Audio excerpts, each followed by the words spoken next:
Boa tarde a todos, sejam todos muito bem-vindos à Conferência da Ciência Cristã, que tem o tema Livres de toda opressão com amor divino. Eu sou Evelyn Frisotti, praticista, professora e membro do quadro de conferencistas da Ciência Cristã.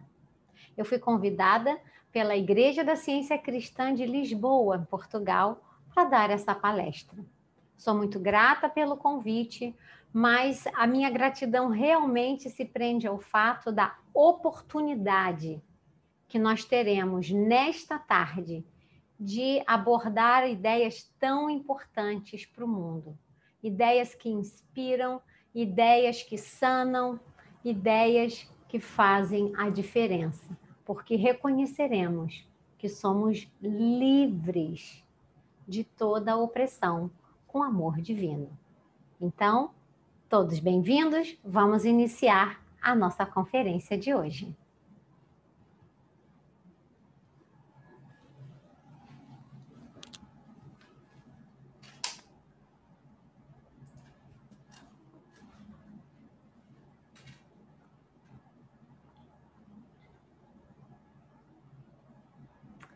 Pronto, todo mundo já pronto para a conferência.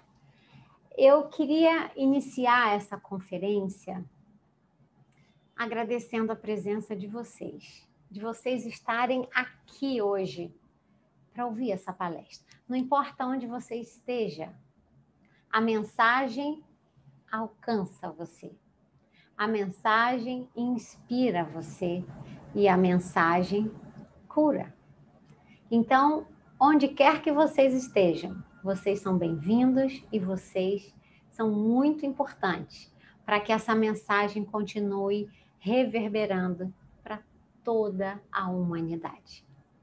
A gente vai começar com uma mensagem muito importante e básica que a gente precisa realmente estar consciente, que só mesmo o amor divino, que é Deus, nos garante vivermos livres para seguirmos em frente, sem sucumbir às intempéries, às opressões que se apresentam em nossa jornada.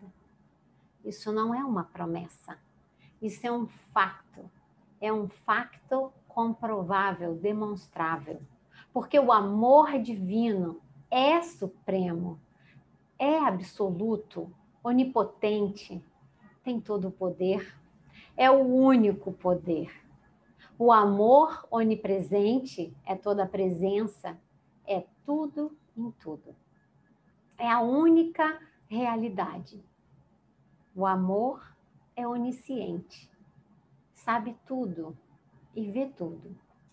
E utilizando uma linguagem bíblica, podemos afirmar que Deus, o amor divino, é o sopro divino que está permeando e vivificando a tudo e a todos.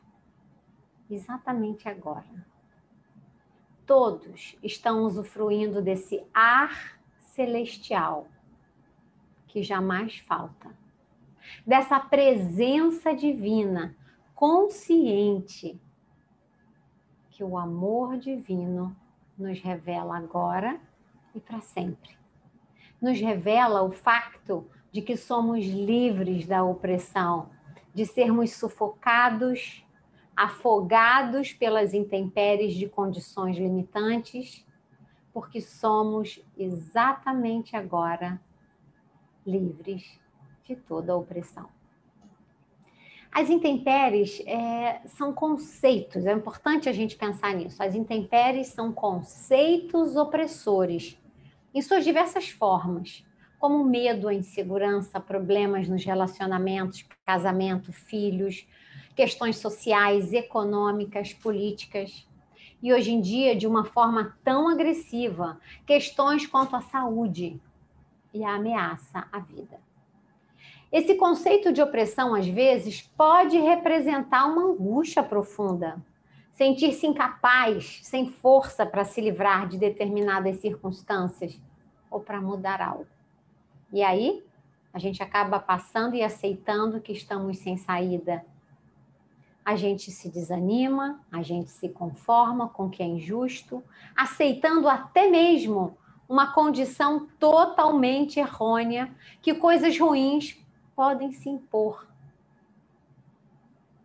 sobre o bem, sobre o que é justo, sobre o que é puro. Mas, e dessa forma, aceitando esses conceitos equivocados, a gente acaba norteando, né, equivocadamente, né, o nosso pensamento. A gente acaba aceitando o que realmente não é realidade e nem tem poder. A lista é longa, né, de todos os conceitos tiranos e opressores, mas o que é importante mesmo é começarmos a reconhecer, como acabamos de mencionar, que o amor divino é Deus. E é Ele que é capaz de revelar, para que a gente possa compreender a nulidade desses conceitos opressores. E a gente vai ver como a ciência cristã, que foi descoberta por Mary Baker Eddy, é valiosa para compreendermos e reconhecermos e estarmos conscientes dessa realidade harmoniosa e, naturalmente, da nulidade destes conceitos opressores, ou seja, revelando que somos livres, livres de toda a opressão. A ciência cristã, o cristianismo revelado como ciência, pode ser entendido e praticado com seus efeitos comprovados por todos. A ciência do cristianismo revela essa universalidade.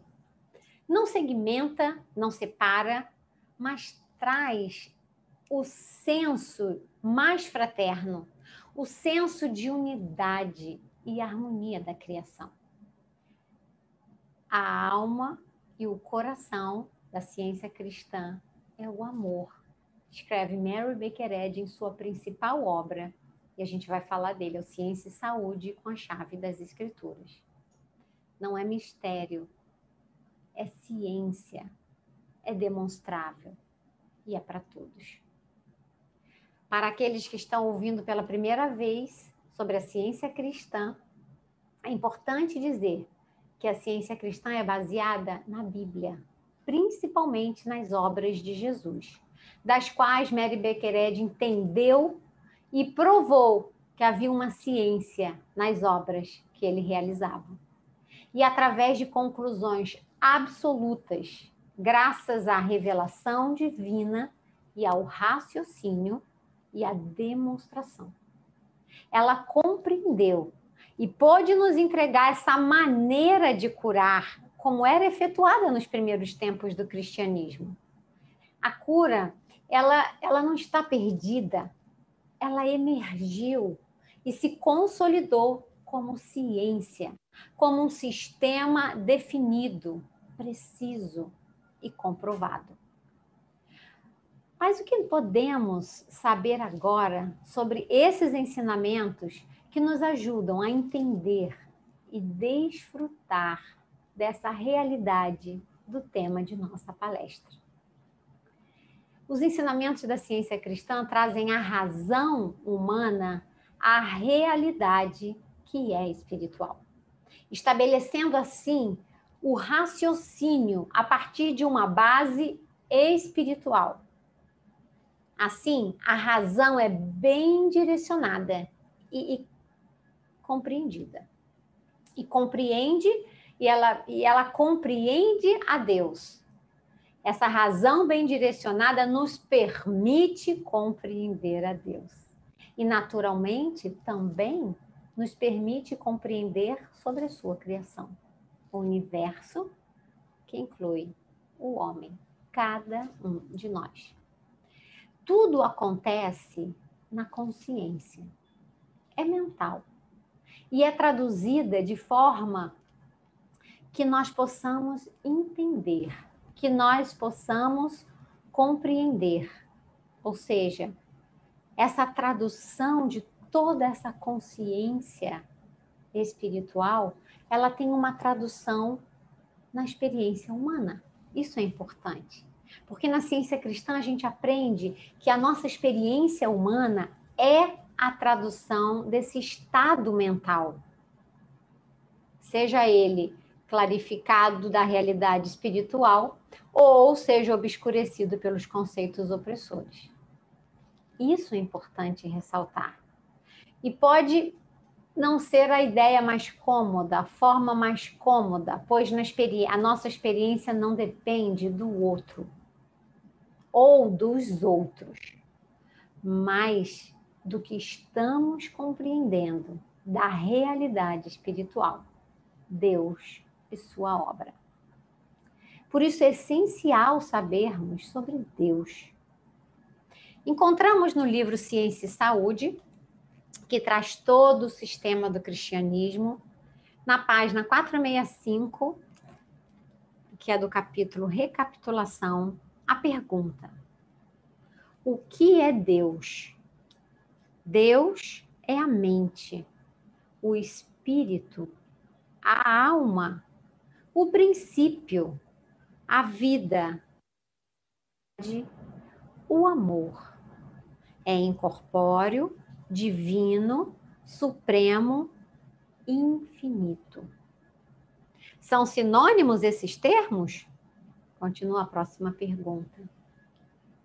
Resposta: são. Referem-se a um Deus único e absoluto.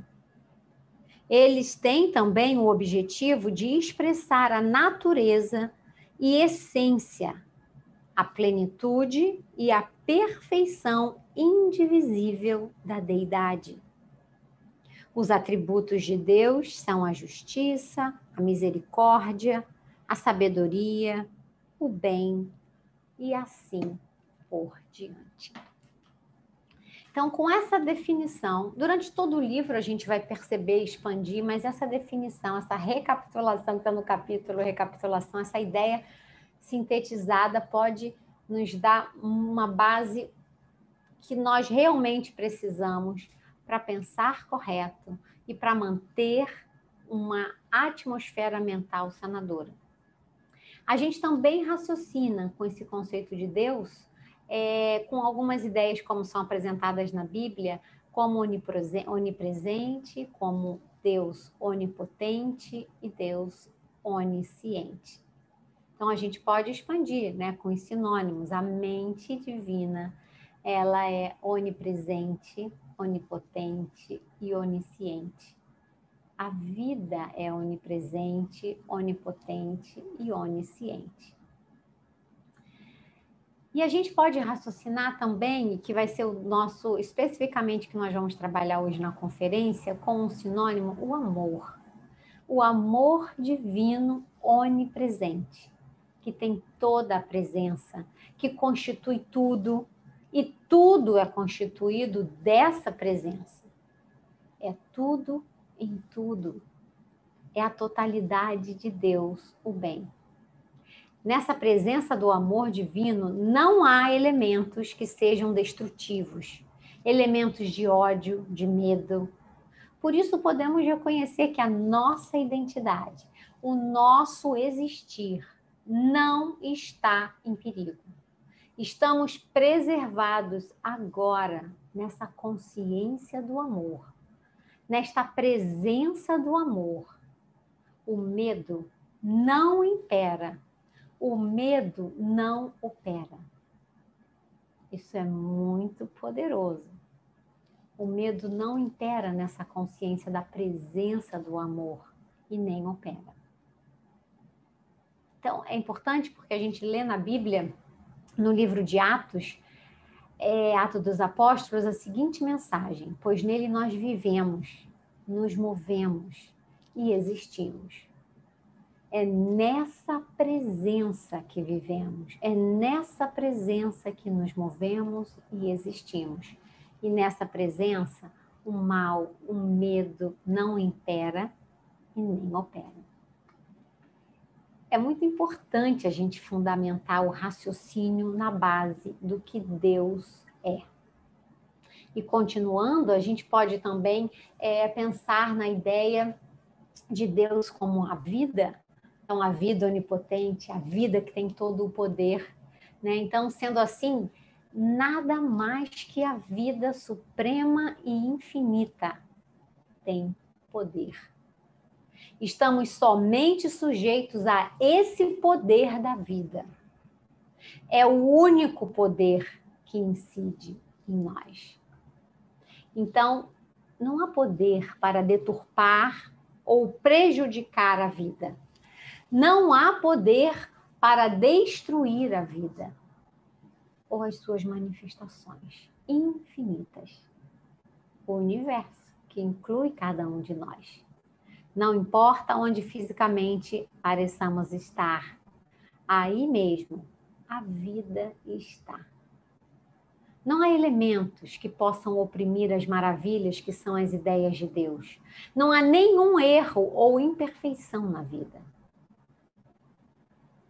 Também é muito importante a gente pensar sobre o amor divino, a verdade, o princípio, a mente, que é onisciente, é todo o verdadeiro conhecimento ou ciência. A mente que sabe tudo, que vê tudo. E tudo que emana da sabedoria suprema, Deus, é bom, é perfeito, é harmonioso, como Ele é. É importante, nesse cenário, a gente contextualizar mais especificamente essa presença divina, a gente contextualizar mais especificamente o homem. E faremos isso com a autoridade bíblica. Na Bíblia, no livro de Gênesis, no primeiro capítulo, lemos que o homem foi feito à imagem e semelhança de Deus. O homem é a imagem e semelhança. Essas duas ideias não podem ser separadas em nosso raciocínio. Ou seja, o homem é a imagem não desfigurada do original. É a imagem que é semelhante.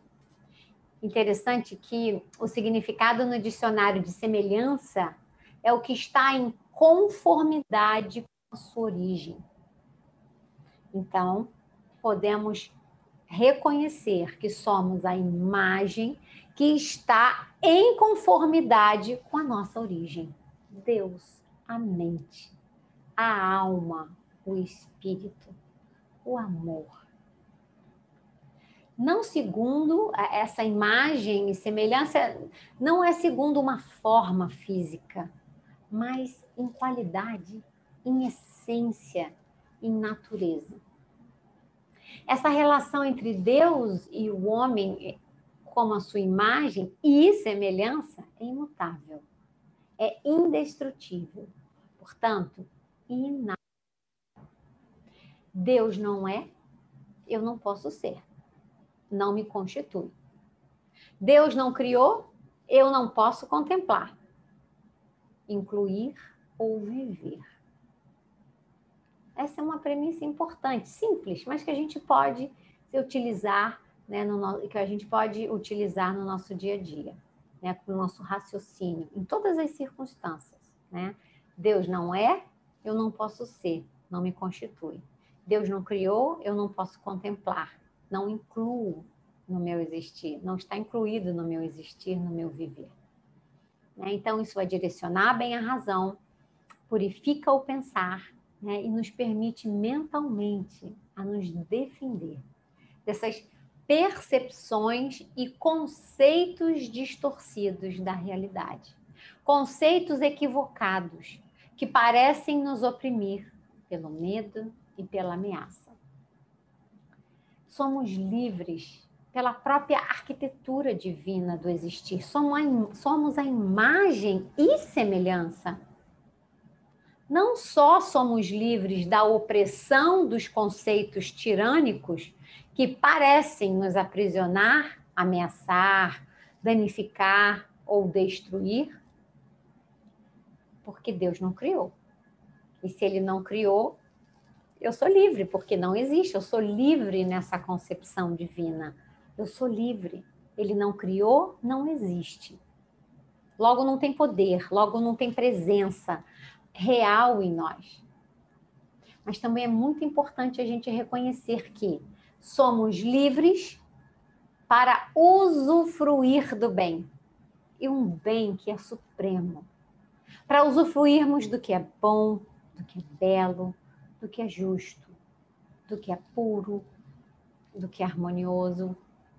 Essa liberdade, ela é espiritual. É o facto da realidade de nosso existir.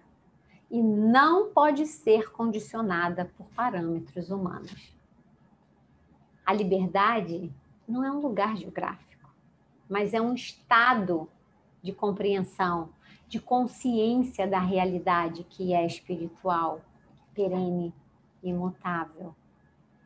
Assim também, a nossa liberdade não está atrelada a condições políticas, econômicas ou sociais. Nossa liberdade é uma questão de compreender, de estarmos conscientes da realidade espiritual. Isso é muito importante.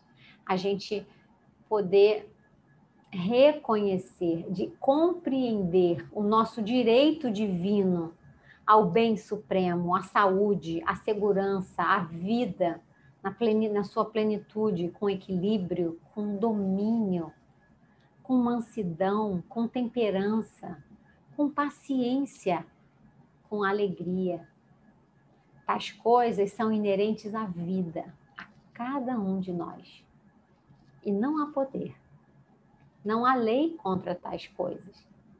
Como diz o apóstolo Paulo na sua carta aos Gálatas, né?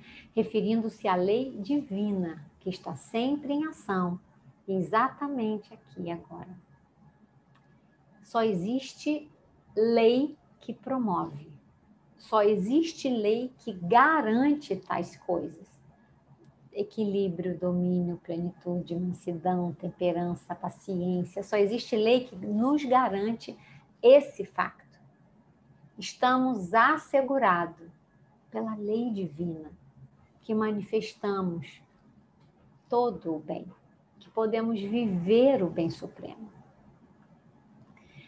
Você já se reconheceu assim? Já pensou na sua identidade com essa percepção espiritual?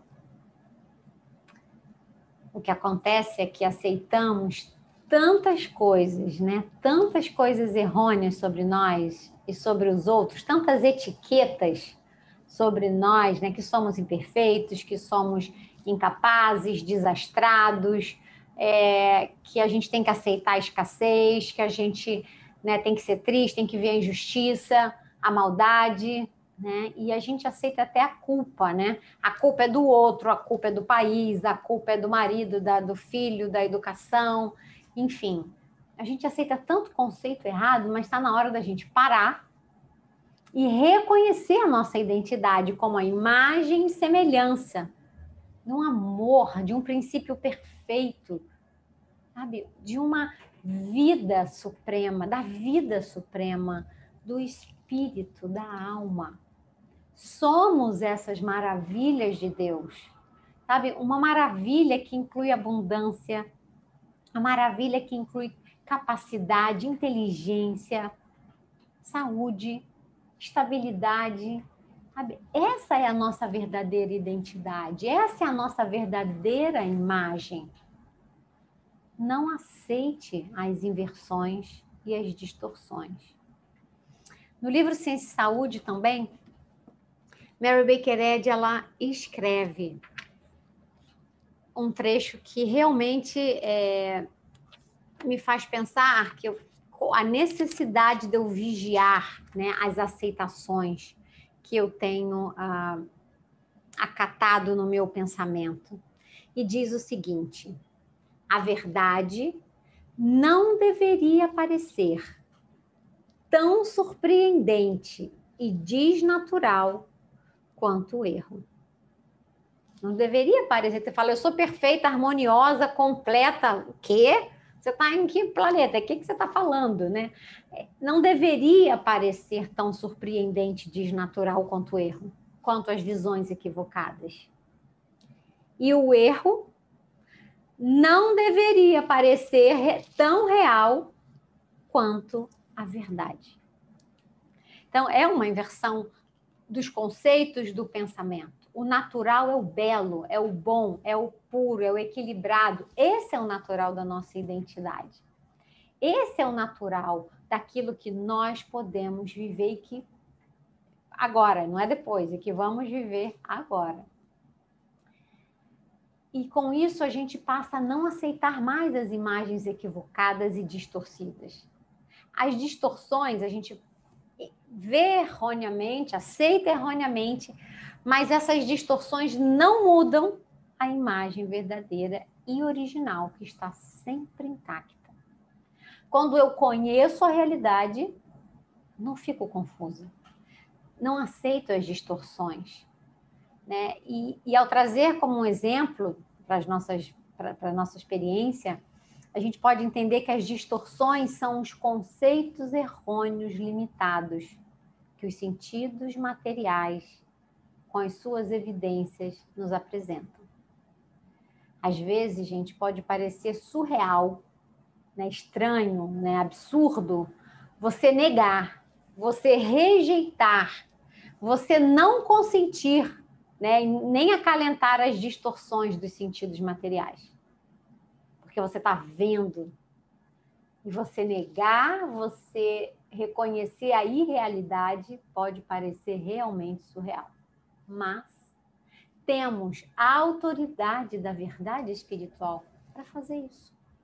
Jesus, o Cristo, nos mostrou que aqui mesmo podemos nos valer do facto espiritual, rejeitar as distorções e estarmos conscientes da nossa identidade.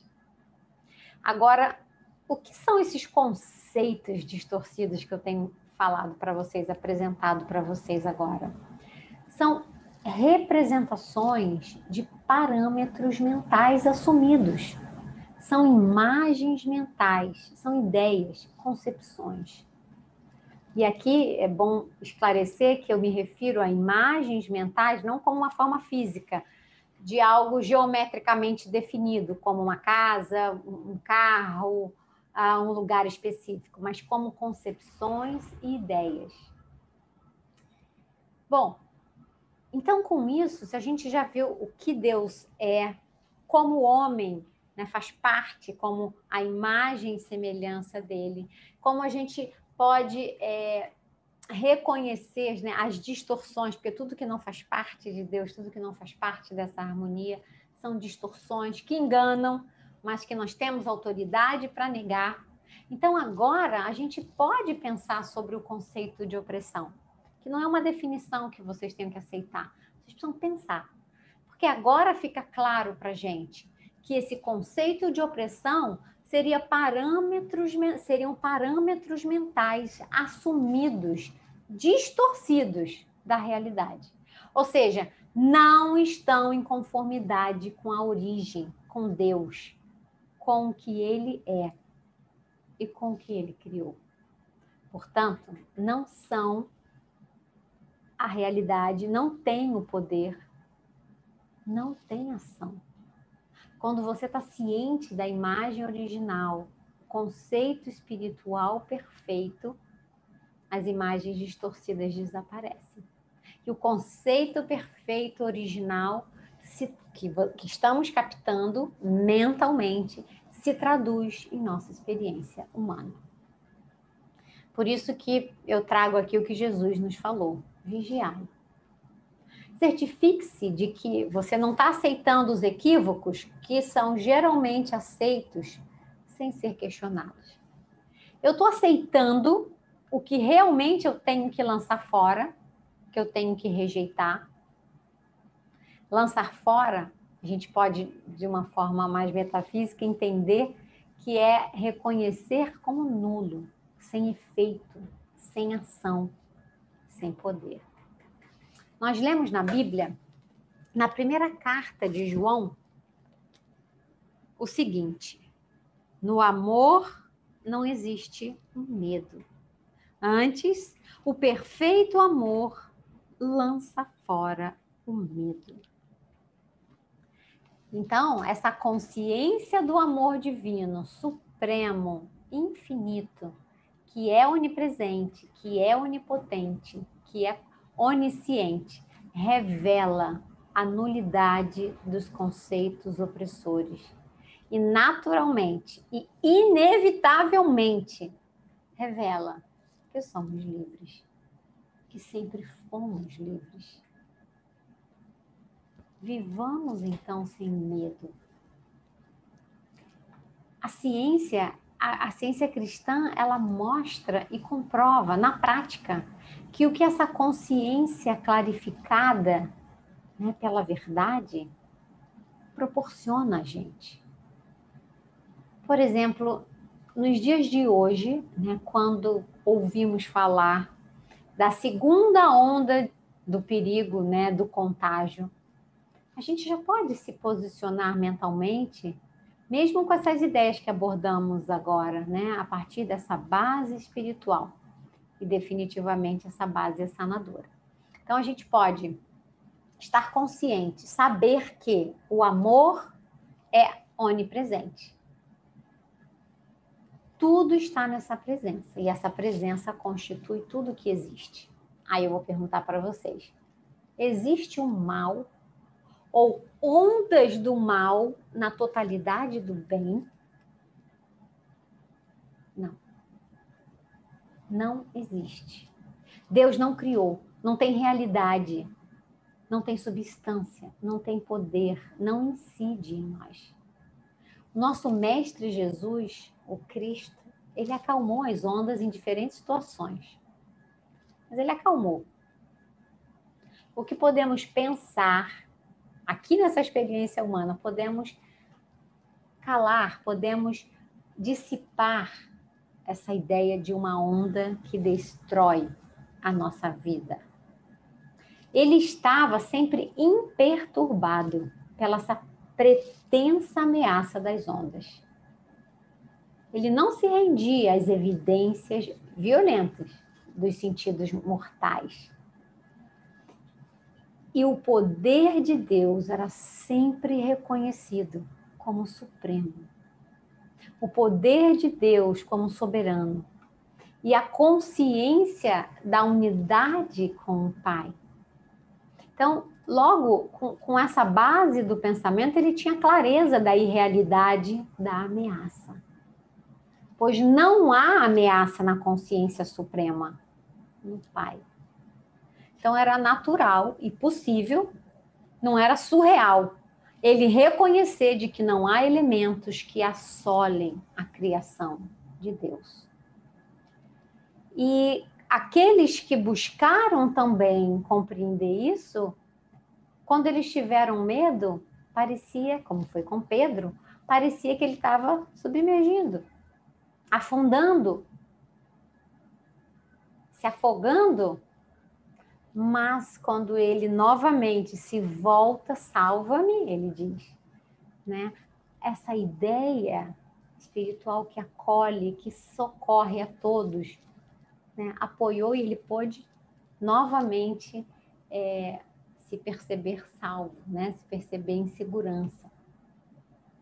Então, a gente pode, inclusive agora, se valer, né, dessa mensagem do nosso mestre que ecoa no nosso pensamento. Não temais. Não tenha medo. Mesmo mediante um cenário que aponta ondas temerosas. Sabemos que, como a gente viu no livro de Atos, nós vivemos, nos movemos e existimos em Deus. Não tenham medo. Reconheçam a realidade onde nós efetivamente estamos. Porque nessa realidade, a única realidade que existe, que é espiritual, não tem onda nenhuma para nos abalar. Na presença do amor, o medo não impera e nem opera. Novamente, essa ideia é importante, o medo não impera e nem opera. E assim, a gente, com essa consciência, a gente pode perceber a bonança que se faz sentir. e o cicio tranquilo e suave fala ao nosso coração. A única onda, né, que encontramos nesse estado de consciência é a onda do amor, é a onda da paz, é a onda da vida, que inunda tudo de luz e de alegria. Essa é a única onda que realmente nós estamos sujeitos.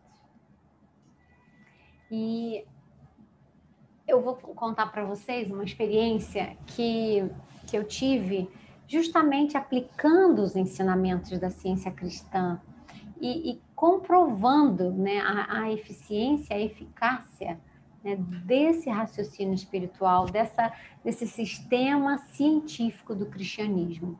Não é uma questão de teoria, é ciência. Então, tem a prática, né, tem a efetividade. E assim eu pude perceber também a nulidade de uma onda de tristeza e de angústia que parecia me assolar. Bom, eu fui fazer um curso de inglês nos Estados Unidos e levaria 4 semanas. E eu organizei tudo. Minha filha, na época, tinha 13 anos. E aí eu ia ficar longe da família nessa semana, então tudo foi organizado com meu marido, com os meus pais, meus irmãos, que sempre me apoiaram também, com muito amor, com a escola, com a minha ajudante. Toda a logística foi bem planejada. E todo dia eu me comunicava com ela pelo Skype. E eu comecei a perceber o que era um denguinho da mamãe, entre a mamãe e a filhinha, tipo, tá com saudade da mamãe. Aí ela com saudade da mamãe é importante, ela gosta de mim, porque ela tá com saudade. Então, quer dizer, a gente vai percebendo depois que são conceitos errôneos, que a gente não deve estimular um determinado apego, né? Mas isso não é frieza, isso é definitivamente amor. Buscar viver esse amor divino, né? Real. Bom, e o que era esse denguinho começou a se mostrar como uma profunda tristeza. E todos os dias, cada vez mais ela estava desanimada, ela estava triste, né? E eu comecei também a ficar triste e até mesmo me sentindo culpada porque eu estava longe, né? Parecia uma tormenta, né? Ondas assim gigantes, né? De culpa que estava me assolando. E um dia, quando a gente se falou, ela estava chorando. Foi chocante, assim, de ver ela chorando e eu fiquei perguntando, gente, eu estou sofrendo porque nós estamos sofrendo porque a gente se ama? Não faz sentido. Não faz sentido. Então, eu pensei numa parte da interpretação espiritual do Pai Nosso, que a senhora que Mary Baker Eddy apresenta no livro Capítulo Oração, no Ciência e Saúde, no capítulo Oração, que diz que o amor se reflete em amor. Isso foi tão vívido, né? Imagina, o raio de sol, ele só pode ser quente porque o sol é o calor. Então, o amor só pode se refletir em amor. O amor divino não se reflete em sofrimento, em tristeza. Se eu estava sofrendo, se nós estávamos sofrendo, me sentindo afogada em tristeza, não era amor. Isso é uma parte difícil, pensar. Não era amor? Como que não era amor? Era uma concepção distorcida do amor. O ego humano, o apego, um senso limitado, distorcido do amor divino. E como é que eu posso identificar essa distorção? Porque não tem paz. Porque a gente se sente, de alguma forma, né, triste. A gente se sente insatisfeitos, né? Então, a importância da gente sempre estar consciente do amor que traz paz, não o sofrimento, né? Então, que imagem, que concepções eu estava aceitando? Mas quando eu percebi que, como imagem e semelhança de Deus, eu só poderia expressar o amor de Deus, do Pai e Mãe Deus, eu fiquei firme no meu pensamento, nesse direito de manifestar esse amor único, infinito, supremo.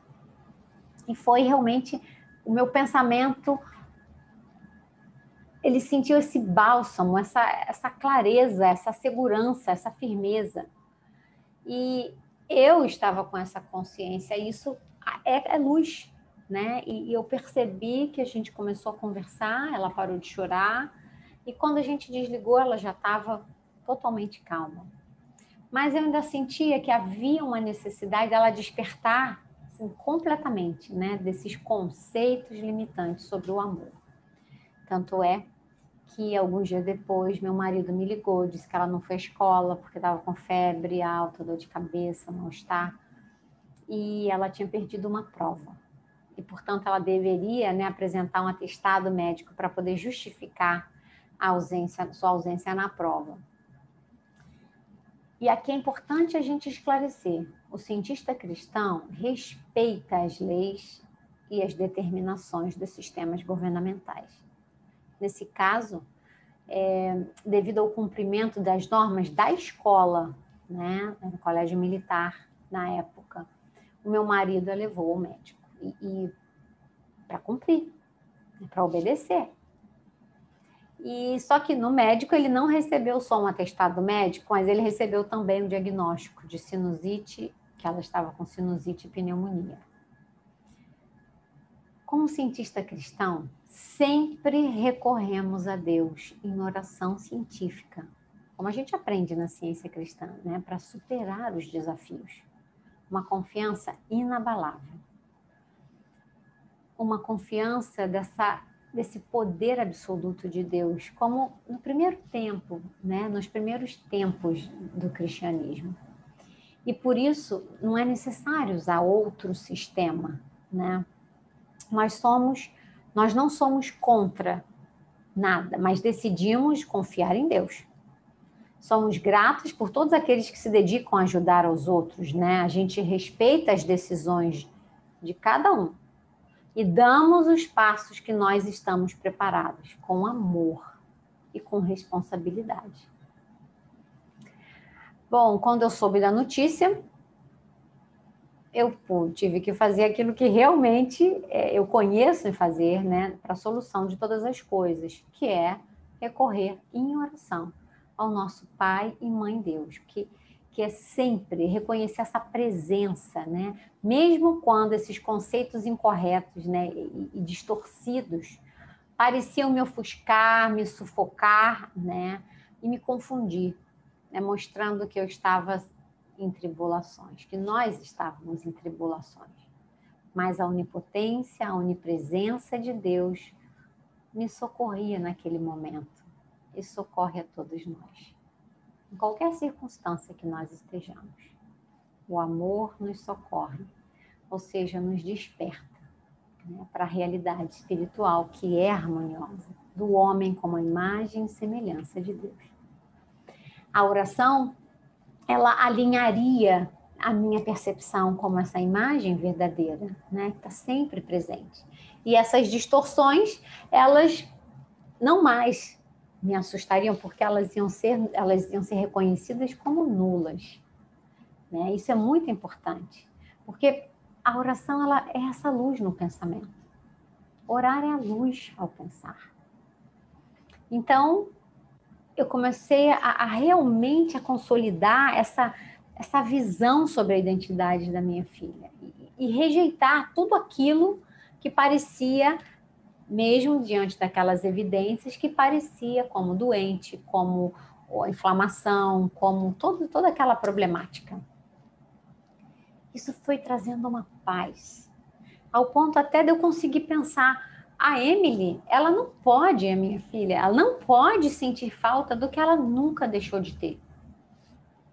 É certo, o amor divino, isso foi muito lindo eu poder ter claramente isso no meu pensamento. O amor divino não dependia da minha presença para que ela pudesse sentir o amor, a proteção do amor, a direção que o amor estava conduzindo a todos nós. O amor não precisa de uma pessoa, de um governo humano, de um lugar para estar presente. Nós estamos nele, nós vivemos e existimos nele. Ele é onipresente, ele é supremo.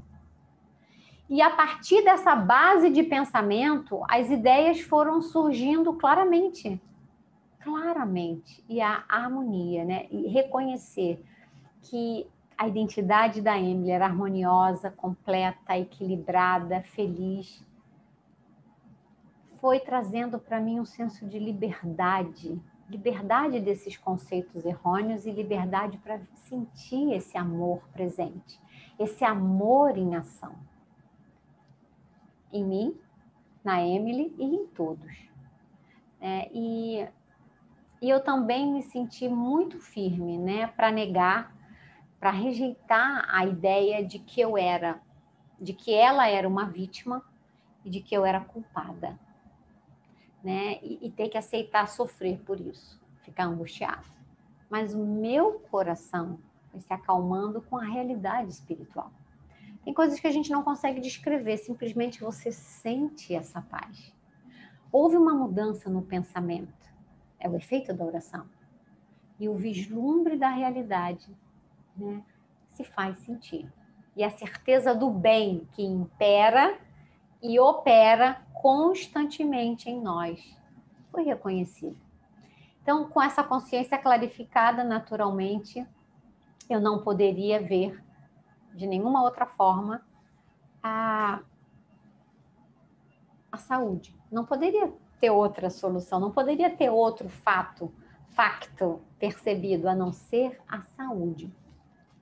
E foi uma experiência muito importante para mim, porque a recuperação dela foi inevitável, sem necessidade de seguir os padrões médicos, sem necessidade de seguir, né, toda aquela maneira de pensar, né? E ela ficou completamente livre, curada, sem febre, sem dor e sem frustração. E também foi uma benção para minha família, que muitas vezes, por pensar diferente, as pessoas se sentem mais angustiadas, achando, vai orar não vai fazer nada, e na verdade a oração é a postura, é a ação mais ativa que a gente pode ter, porque é mental. E toda essa condição mental, ela é traduzida na nossa experiência, é efetiva. Então, todos foram beneficiados. A gente aprendeu grandes lições. A cura, ela abençoa toda a nossa caminhada. Hoje é ela que estuda nos Estados Unidos e por mais de 5 semanas, muito mais do que 5 semanas. Quando a gente diz adeus, ainda tem lágrimas, mas não tem sofrimento. Não há o senso de que vamos estar separadas do amor. Não há lei divina, né, que cause o retrocesso. Então, uma vez que nós compreendemos, assim, só há o desdobramento progressivo e infinito, né, dessa luz no pensar. A cura é permanente, né? Inclusive, nesse ano atípico, a gente está desde janeiro, né, sem fisicamente estar juntas, mas somos imensamente gratas por todas as oportunidades, né? E não tem lugar para o sofrimento, né? Não tem lugar para a ideia de separação.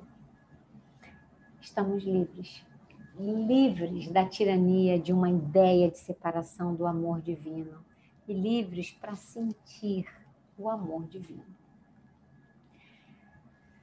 Está claro para vocês a relação de nossa aceitação dos conceitos mentais, como isso define a nossa experiência? Na situação com a minha filha, o que mudou? Continuei geograficamente longe, né, da minha filha, mas houve uma mudança de conceitos, de parâmetros distorcidos. Não tinha mais a ideia de separação, a ideia de fragilidade, a ideia de vítima, a ideia de culpa, mas tinha simplesmente a ideia da presença, dessa constituição real do nosso existir. A base do pensamento mudou, os parâmetros mudaram. Os parâmetros mudaram, então a experiência humana mudou. A luz da verdade é esse agente transformador, sabe, que ilumina e nos traz harmonia. E a prática dos ensinamentos da ciência cristã nos levam, incontestavelmente, a reconhecer que somos livres e que a gente não precisa aceitar esses conceitos distorcidos, porque quantas coisas vemos em função desses conceitos distorcidos do amor, quantas pessoas sofrendo, quantas pessoas se submetendo a circunstâncias sem respeito, sem dignidade, sem harmonia, porque tem medo de perder o amor, tem medo de ficar sem o amor, tem medo da solidão. Mas qual é o raciocínio que podemos ter nessas situações? É ficar reclamando? É ficar se lamentando? Não. Mas é saber que o amor divino não se perde. O amor divino está sempre presente. É impossível ficar sem amor. Na verdade, o amor, por ser onipresente, nós estamos nele e sentimos a sua presença em qualquer situação, em qualquer circunstância. Também tem situações que as pessoas ficam condicionando a sentir o amor divino. Ah, só se eu tiver filho, só se eu tiver trabalho X, só se eu tiver casa, bens, viagens, lugares específicos, aí eu vou me sentir abençoada. Isso é se aprisionar a conceitos limitantes finitos. O amor é infinito. Quer dizer, qual é o fundamento de aceitar essas imposições? São só percepções distorcidas, errôneas. É uma educação mental que nós aceitamos. Mas a importância de realmente mudarmos essa base é uma reconstrução. É uma desconstrução e uma reconstrução numa base correta do nosso pensar. Também é importante a gente pensar quantas pessoas ficam dizendo que cometem enganos ou cometem atos bárbaros porque perdeu a cabeça por amor, ou que o amor é cego, ou que o amor cega. Quer dizer, cego são os conceitos distorcidos, que não veem, que não são inteligentes, que não vêm da mente, sabe? Porque o amor é onisciente, ou seja, ele tem todo o conhecimento, ele vê tudo, ele sabe tudo. Então, essa maneira correta de ver as circunstâncias, de compreender o amor, nos traz mais estabilidade, nos traz mais esse senso de completude, né, de paz, e nos sentimos satisfeitos. E a gente pode incluir a toda a humanidade, sabe, reconhecendo o direito de todos de saber e viver essa liberdade dos conceitos de opressão. É uma forma de amar ao próximo. E isso é importante a gente pontuar agora, amar ao próximo. E quem nos mostrou de forma incondicional a importância de conhecer o amor divino, que é o nosso Pai, Mãe Deus, e expressar esse amor, amando o próximo. E reconhecendo que somos livres do pecado, da doença e da morte. Foi Jesus, o grande mestre, o exemplo. E se ele nos ensinou, gente, é porque podemos seguir seus ensinamentos. E é importante que pela visão aclarada da ciência, que a ciência cristã traz para a gente pode entender precisamente que o que permitiu Jesus a ensinar e demonstrar todo esse trabalho de amor. A gente vai perceber, a gente aprende na ciência cristã que Jesus era a forma humana percebida. E Cristo é a ideia divina de Deus que ilumina a consciência humana, que chega à consciência humana, que fala à consciência humana, revelando a concepção do homem real, do homem que é ideal, do homem que é a imagem e semelhança de Deus. O Cristo é como uma luz, essa verdade na consciência humana. E a consciência humana aclarada percebe. É isso que Jesus mostrou aqui, essa maneira de percebermos dessa consciência humana. Podemos estar cientes do homem como a imagem e semelhança de Deus. O Cristo revela o homem original. O Cristo, ele mostra a nulidade dos conceitos errôneos abrigados, né? E traz essa percepção de vida eterna, traz essa percepção de saúde. O Cristo, ele é incorpóreo, ele é espiritual. Não tem início ou fim de dias, né? Ele está sempre presente na consciência humana. Por isso que há sempre uma solução. Essa presença da realidade sempre nos garante, né, a solução ou a cura, a redenção, porque nós vemos a imagem real do homem. Cristo nos habilitou, Cristo que habilitou, nos habilita e habilitou a Jesus, e habilitou a todos, né, a realizar as obras que foram realizadas. Né? O Cristo é essa influência divina presente na nossa consciência. E a consciência humana pôde captar que a saúde é a realidade, a vida é infinita e que o amor é divino, que o amor é supremo e que o amor é infinito. Ser fiel aos exemplos, né, dos ensinamentos de Jesus sempre nos garante a vitória sobre todas as distorções.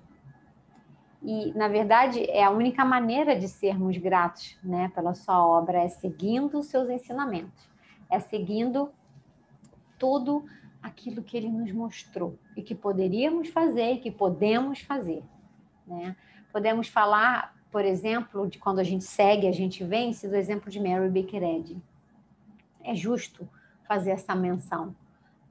Não de uma forma de idolatria, porque isso não é ciência, mas é a prática, é a verdade sobre um exemplo de fidelidade aos ensinamentos de Jesus, né? E Mary Baker Eddy, ela no cumprimento da sua missão, esse senso de missão dela de cumprir, essa ideia tão maravilhosa de revelar à humanidade o poder do Cristo, o poder da verdade do amor, de forma científica, né? Deu a ela todo o impulsionamento, mais obediência, mais alegria, mais firmeza para seguir adiante. Embora todas as evidências, muitas evidências dos sentidos materiais, como um senso de opressão, de preconceito, mas ela seguiu, mas ela foi fiel a essa visão, a esses ensinamentos que Jesus nos deixou, né? E ela pôde comprovar, naturalmente, todos os seus ensinamentos e revelar de forma científica, né, todo o sistema de cura, né, como Jesus e como os cristãos dos primeiros tempos efetuavam. E a gente vai ver que isso não é um mistério e não é sobrenatural, mas é natural. É a consciência do poder do amor divino, revelado, cientificado, né? E muitas vezes, a prática, a gente pode dizer que muitas vezes não. Todas as vezes, a prática da ciência cristã nos exige, né, essa consciência do amor divino. Exige persistir nessa consciência, ser firme, obediente, paciente, ter confiança, reconhecer que somos inabaláveis, né? Entender a fonte e o poder do bem. E assim Mary Baker Eddy segue, assim Mary Baker Eddy revela, nos entrega a ciência cristã. Cumpre essas exigências, né? Não sucumbiu às intempéries, às tempestades e nos entregou a ciência cristã. A Bíblia, ela diz, foi a sua bússola, foi o seu mapa, né, que fez com que ela pudesse perceber essa luz presente para toda a humanidade da realidade espiritual.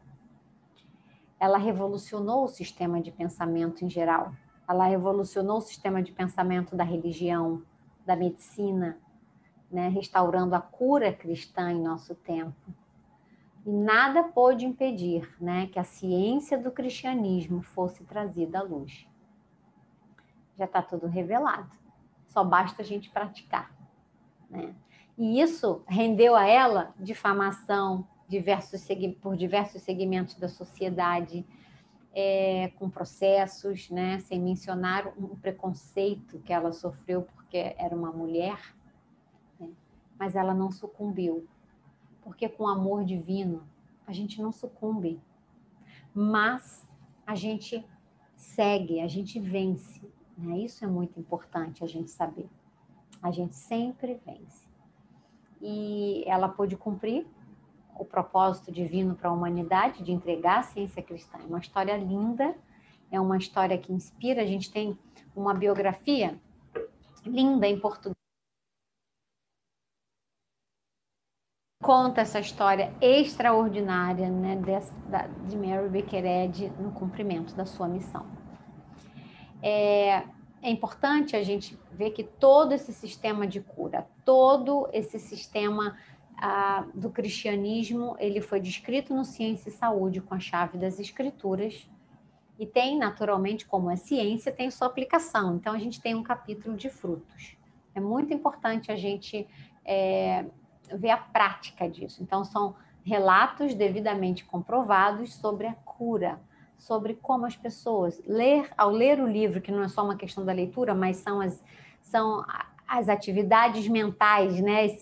Essa fermentação da massa mental que foi transformada e, naturalmente, se há uma consciência iluminada, há a tradução na experiência humana em mais harmonia. Então, isso é realmente muito, muito importante para a gente saber. Tem frutos. A ciência cristã, ela tem frutos. Tá? E, naturalmente, isso vai interferir diretamente na maneira como a gente ora para vencer esses desafios, né? Então, a gente vai ter a oração como um recurso precioso, tá? Para despertar e perceber que somos livres por natureza. Livres de qualquer forma de opressão e de discórdia. A base científica da oração e seu efeito curativo, né, como a gente aprende na ciência cristã, é o discernimento sobre Deus, né, o amor e a criação dele, o universo, que inclui o homem. A oração não é uma maneira de lamentar ou de derramar nossas queixas e pedir Deus para que ele seja Deus. Orar humildemente significa a gente volver-se para Deus, né?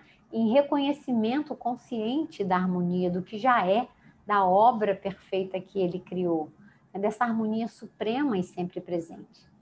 É uma ação mental, não é passiva, é ativa, né? E não é eficaz pelas palavras ou repetições que possam ser feitas, mas ela é eficaz pela consciência do facto espiritual.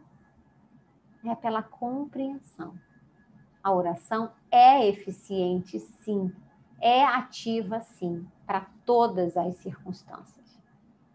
E eu vou contar para vocês, para terminar, a gente falou sobre algumas ideias da ciência cristã, como se desdobra, a gente viu a prática e a gente vai ver agora também um relato que para mim é muito importante, porque mostra como a oração, mesmo quando a gente fala de uma criança, de um jovem, a oração é realmente essa ferramenta disponível a todos.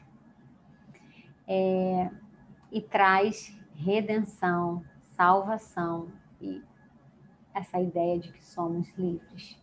E vivemos essa liberdade. É muito importante a gente poder saber e viver essa liberdade. Bom, eu vou compartilhar a história de uma amiga minha na sua infância. A situação financeira da família era bem difícil, as crianças tinham que ir para a rua para vender doces, né, para ajudar nas despesas, mas o maior problema eram as agressões físicas, né, mas as sexuais. sofridas por ela e por seus irmãos.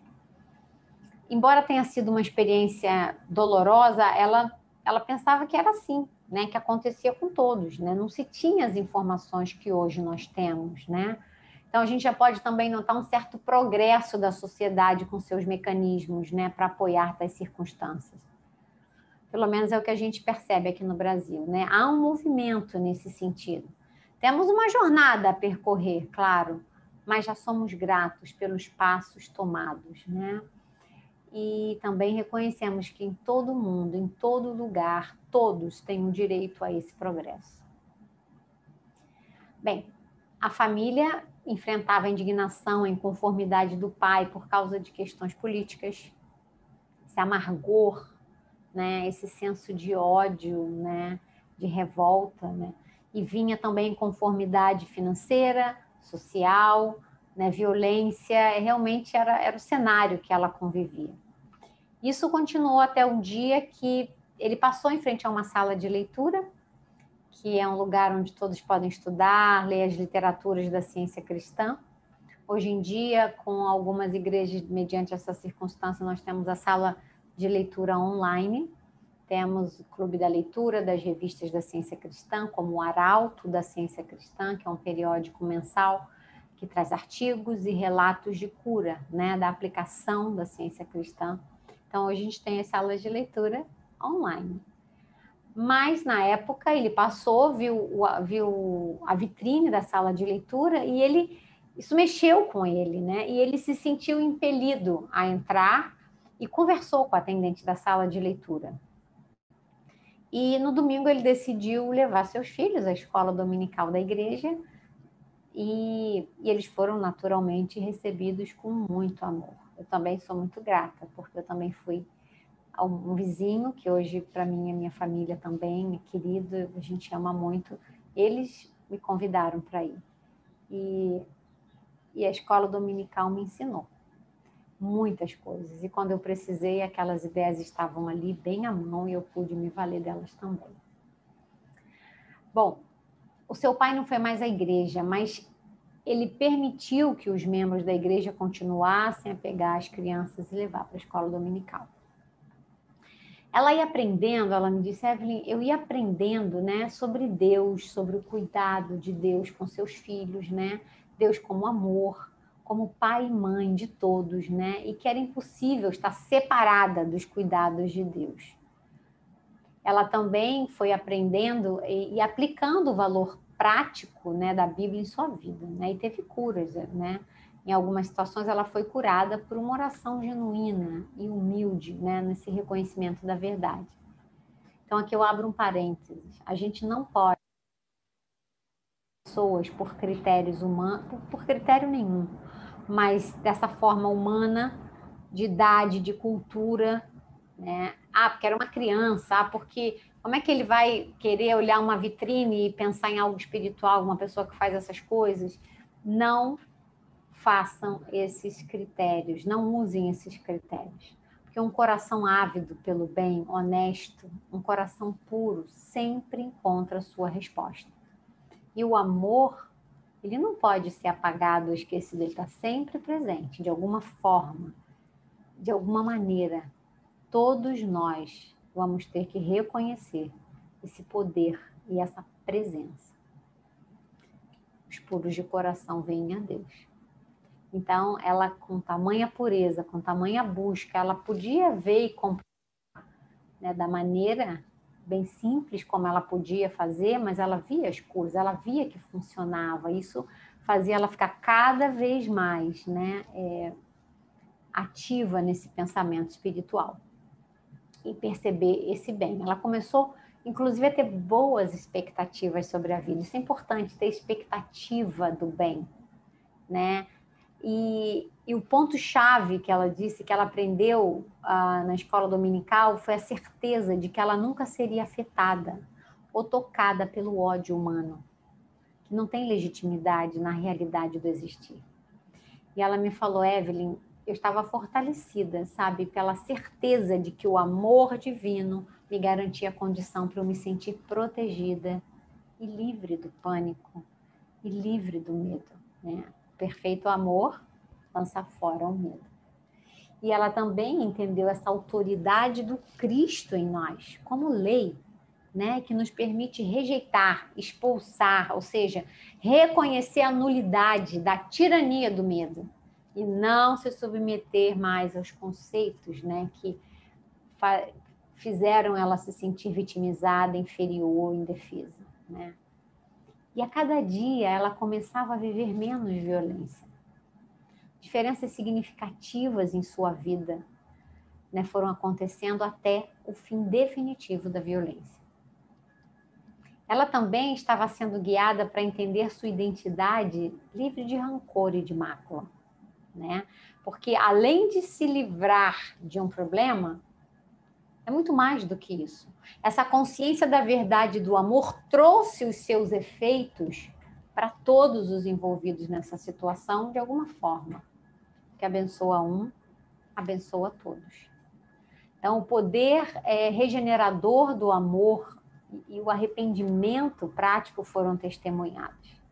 Seu pai decidiu sair de casa, mas antes de sair de casa, ele falou o quanto ele estava arrependido, né? O quanto ele estava envergonhado com essa situação. Foi uma redenção de coração.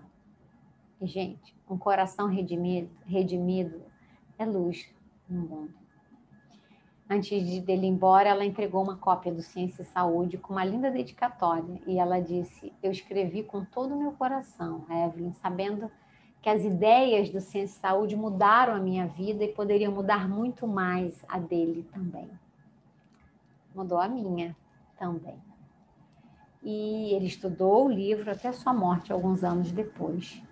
Seus irmãos que foram morar com ele, né, durante esse tempo de afastamento, disseram para ela o quanto ele tinha mudado, né? Seus irmãos devolveram o livro para ela depois que ele faleceu e tinha as marcas, né, das mãos dele, porque ele às vezes ficava na fogueira, que os irmãos falaram e lendo, então ficava aquela marca dos folígenos, né, da fogueira, e mostrando assim o uso e o manuseio, né, como ele leu o livro. E ela disse para mim, e para mim isso foi muito forte, né, que a única lembrança viva que ela tinha do pai dela é o livro. E não as marcas de uma violência ou agressão. E sabe por quê? Porque não há elementos para marcar, para destruir ou arruinar as ideias divinas, a vida infinita. Então eu não posso ser marcada. Como uma ideia viva do amor divino, não há cicatrizes, sabe? Esse é um ponto absolutamente importante para a gente falar, porque acabou a violência, mas se ela também não desse esse passo de compreender isso, podia passar uma vida amargurando isso, né? Ela estava livre desses equívocos sobre si mesma, né? E que não poderia manter um mar de amargura em seu coração. Essa não é a lei de Deus, não é a lei do amor. Então não tem poder para se estabelecer como inevitável. É inevitável sofrer, é inevitável fazer isso ou aquilo, passar por isso ou aquilo. Não é lei. Então não pode se estabelecer. A gente pode negar, a gente pode lançar fora, ou seja, ver a nulidade desses rótulos, dessa lógica não inspirada, de uma base material limitada, não baseada em factos espirituais. Não temos que aceitar o trauma, não temos. Não somos ideias de Deus marcadas, violadas, não somos. Somos espirituais, né? Isso é tangível agora, né? A busca honesta que essa minha amiga teve pelo puro desejo, né, de entender a Deus, o amor em sua verdadeira identidade, levou, né, todo esse desdobramento de amor no pensamento dela, né, a desfrutar do seu direito divino, a dignidade humana, a paz, né, a um coração purificado, sem marcas, sem dor, sem ressentimento. E para que a gente hoje pudesse compartilhar essa história, a gente teve muitas conversas inspiradoras, né?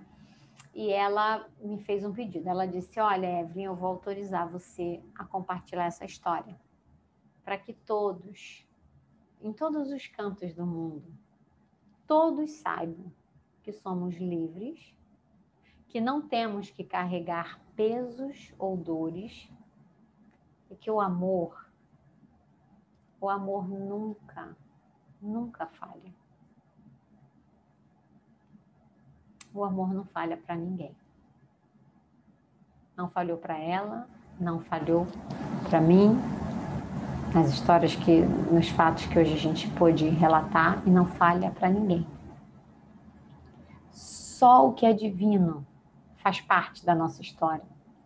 O que não é de Deus não pode marcar, não pode gravar nada na história eterna do nosso existir, porque não tem tinta. Não tem tinta na distorção da realidade para me marcar, para marcar ninguém. Não há nenhum elemento no amor que traumatize. Por isso que o homem, como imagem e semelhança, não pode ser traumatizado, condenado ao sofrimento, condenado a uma tempestade eterna. Não. Nós somos livres. Na realidade espiritual, harmoniosa e perfeita, não há opressores nem oprimidos.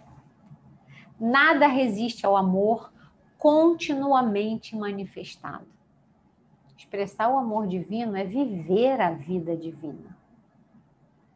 Para entender melhor o amor, a gente precisa manifestar mais o amor divino. O melhor que a gente puder, espontaneamente, o tempo todo. Anulando a crítica, a condenação, anulando o medo. O amor, ele nunca exclui e nunca é excluído. A gente está sempre nessa presença. No amor, você não tem medo, porque o amor lança fora o medo, ele revela no pensar a nulidade de todas as condições que possam parecer, né, perigosas ou destrutivas para a gente. Agora, se você se sente sem amor, ame mais. Expresse mais amor pela vida, pelo bem, pelo que é justo, pelo que é puro. O amor divino, o perfeito amor, está sempre presente. Mesmo que a cena humana pareça cinza, escura, com o mau tempo das crenças limitantes, mesmo assim, o amor divino revela a nulidade desse mau tempo e o sol da verdade brilha, mas brilha intensamente, agora, para que todos vejam, para que todos sintam o nosso direito divino ao bem supremo. Nós não seremos livres, já somos.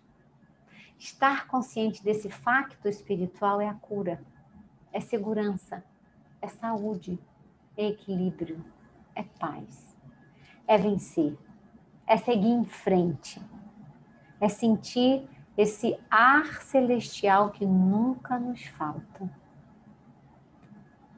É seguir adiante, livres dos conceitos de opressão, livres para usufruir o bem, para usufruir de todo o bem. É lei. É a verdade, é a arquitetura do nosso existir. E para terminar a conferência, eu vou ler uma citação da Bíblia e do livro-texto da Ciência Cristã, Ciência e Saúde. Eu vou ler do livro de Gálatas.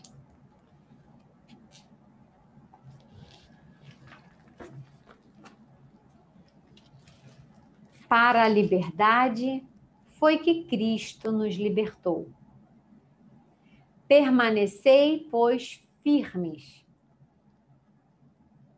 e não vos submetais de novo a julgo de escravidão. Porque vós, irmãos, fostes chamados à liberdade.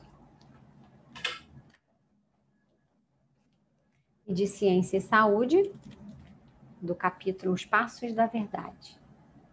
A ciência cristã ergue o estandarte da liberdade e grita: segue-me, foge da escravidão da doença, do pecado e da morte. Jesus traçou o caminho. Cidadãos do mundo, aceitai a gloriosa liberdade dos filhos de Deus e sede livres. Esse é vosso direito divino, agora e para sempre. Boa jornada para todos.